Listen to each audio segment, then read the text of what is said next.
So we start our seeds indoors a few weeks before the last spring frost, because as you can see from the map, we're in zone 6 for the growing zone.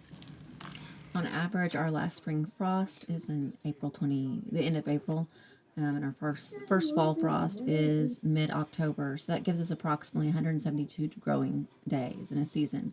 And so some of those varieties, like a dahlia, 120 days for them to bloom. That's why you start them early, so that you have that time to enjoy those blooms. Otherwise, it wouldn't even, it's not going to happen. Yeah, it might bloom and then die in a couple weeks from the cold weather. At this point, I realized that there might be something wrong with our little seedlings. They looked a little bit long and stretched. Spindly, as Grandma Great used to say. And so I reached out to Mal Jennis, our local ag teacher at the high school, and she said that those are leggy, and they're doing that because they're reaching for that light. We have them in an artificial light setting, and they're reaching for that light to get closer. So she recommended moving the light source to approximately 2 inches above. You can see there, that's too far away. So the next set, we've moved them down closer, and we'll start it out this way the next season.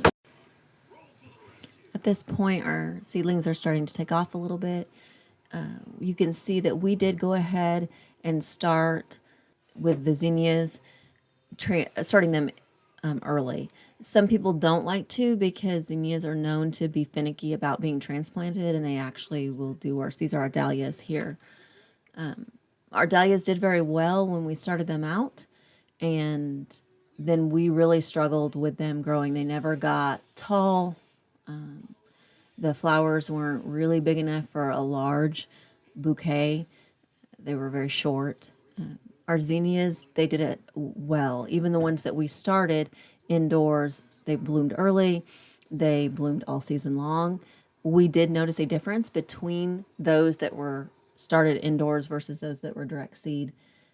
The direct seed most definitely were the stunning ones. They were the second set that came on. They were just beautiful, had the long stems, and so ideal circumstances. Okay.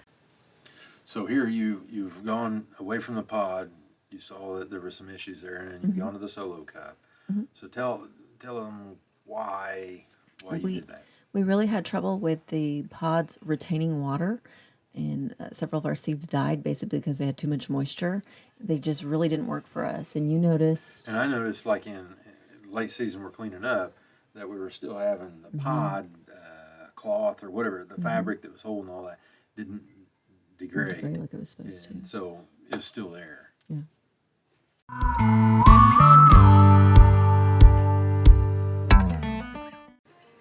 Well, we're laying out the flower farm, the flower beds here, and if you want, you can go back to a spring prep for our flower farm. That was an earlier video on our channel. And also, as you look at these flags and what our thoughts were with the layout of our flower beds, that will be in the do's and don'ts that are coming up in the coming weeks. So stay tuned for that one. This is about mid-April when we're doing this. You can see we're wearing our winter jackets. Yeah, it's cold. It's nice and cold, and the plants are nice and warm in the garage in their heat. And we're freezing out there. But this is why we start our plants indoors. Yeah, and there again is another look at the goat fence. You'll see that later on in the do's and don'ts. At this point, we realized it was a little more work than we thought. Yeah. And so we had to employ extra employees. This is Miss Lily. Yeah, boy, she liked it. There you can see the water bottle that we customized, as the boys call it, customization. And that's how we would sprinkle and get a little bit of water on there and not drench them. Yes. Because we had trouble with that. Yes. As well. Okay. What do you love, Lily? I love Lily. Yeah. Lily, you're so good with the plants. Good job.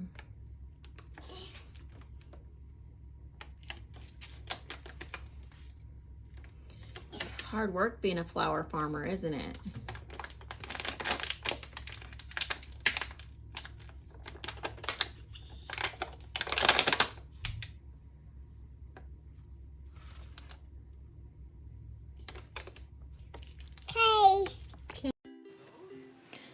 So the fun thing about this was Lily would actually ask to go out and help with the flowers when she came over to visit. This seemed to be very therapeutic for her as well as for me.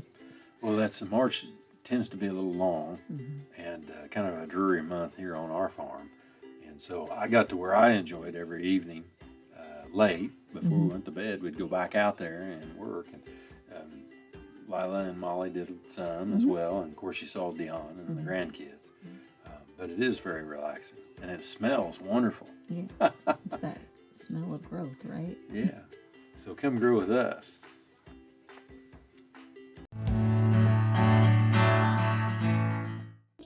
Like and subscribe on YouTube and follow us on Facebook.